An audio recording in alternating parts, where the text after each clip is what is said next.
আজকে সারা দুনিয়া ইরানের দিকে তাকায় আছে। ইরানের হেরে যাওয়া মানে আমার হেরে যাওয়া, ইরানের হেরে যাওয়া মানে মুসলিম উম্মার হেরে যাওয়া।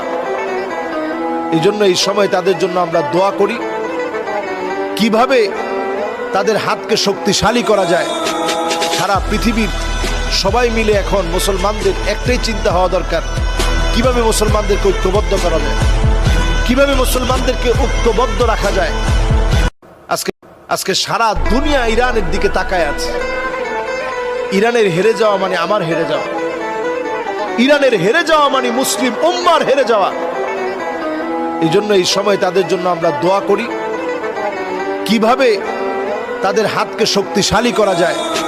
সারা পৃথিবীর সবাই মিলে এখন মুসলমানদের একটাই চিন্তা হওয়া দরকার, কিভাবে মুসলমানদেরকে ঐক্যবদ্ধ করা যায়, কিভাবে মুসলমানদেরকে ঐক্যবদ্ধ রাখা যায়। আজকে সারা দুনিয়া ইরানের দিকে তাকায় আছে।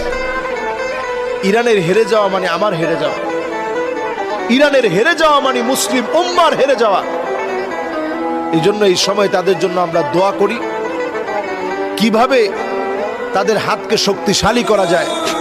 সারা পৃথিবীর সবাই মিলে এখন মুসলমানদের একটাই চিন্তা হওয়া দরকার, কিভাবে মুসলমানদেরকে ঐক্যবদ্ধ করা যায়, কিভাবে মুসলমানদেরকে ঐক্যবদ্ধ রাখা যায়।